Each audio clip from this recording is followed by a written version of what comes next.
দেখুন, এটা আমাদের এআরডিডি ডিপার্টমেন্টের জন্য একটা বড় স্বপ্ন ছিল, যেটা আজকে পূরণ হতে চলেছে। বিশেষ করে আমাদের ত্রিপুরা লাইভস্টক ডেভেলপমেন্ট এজেন্সি টিএলডিএ, তার অধীনে আমরা সারা বছর আর্টিফিশিয়াল ইনসেমিনেশন, অর্থাৎ যে সমস্ত গরু আছে আমাদের দেশীয় ব্রিড যেগুলি, সেগুলির মধ্যে আমরা আর্টিফিশিয়াল ইনসেমিনেশনের মাধ্যমে যাতে 90%-এরও বেশি ফিমেল কাপস জন্ম করানো যায় বা মেয়ে বাছুর জন্ম করানো যায়, এই জন্য আমরা এই আর্টিফিশিয়াল ইনসেমিনেশন করে থাকি।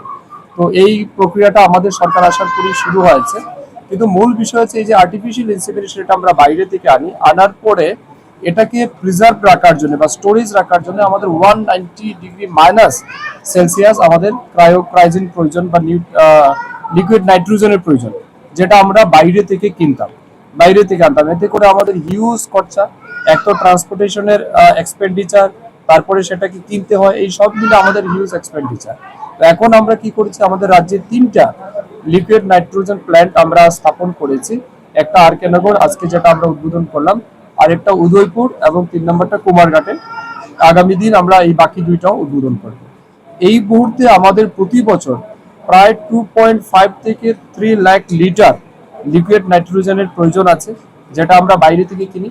বর্তমানে আমরা এই যে আজকে উদ্বোধন করলাম, এখান থেকে প্রতি মাসে পার লিকুইড নাইট্রোজেন প্ল্যান্ট থেকে প্রায় 15,000 লিটার আমাদের উৎপাদন হবে। তার মানে 45,000 লিটার কিন্তু আমরা প্রতি মাসে লিকুইড নাইট্রোজেন পাচ্ছি, যেখানে আমাদের ডিমান্ড যা আছে 2.5, আমার মনে হচ্ছে এটা মোর দেন 4 লাখের উপরে যাবে আমাদের প্রোডাকশন, যেখানে আমাদের সারপ্লাস হবে। তো সারপ্লাস হলে বাকিটা আমাদের রাজ্যে আরো অন্যান্য সেক্টরে প্রয়োজন আছে, সেখানে আমরা এটাকে বেচতে পারবো। তো সব মিলিয়ে এটা কিন্তু একটা মানে historic achievement for ARDD department. আমি অনেক অভিনন্দন, শুভেচ্ছা জানাবো আমার দপ্তরের সমস্ত আধিকারিকদের, আমাদের সেক্রেটারি, ডাইরেক্টর, টিএলডি এর যিনি ম্যানেজার, এবং সবাই মিলে আমরা পরিশ্রম করেছি। এবং সবচেয়ে গুরুত্বপূর্ণ, আগে যে সমস্ত কাজ বছরের পর বছর ঝুলে থাকতো হতো না, আজকে খুব কম সময়ে যিনি এটা সাপ্লাই দিয়েছেন, আমরা নিউজিল্যান্ড থেকে এই মেশিনগুলি এনেছি, এত কম সময়ে আমরা রেগুলার এগুলিকে মনিটরিং করে কিন্তু এটাকে আজকে আলটিমেটলি আমরা পৌঁছাতে পেরেছি। তো নিঃসন্দেহে এটা আমাদের জন্য একটা স্বর্ণিম মুহূর্ত, একটা গর্বের মুহূর্ত।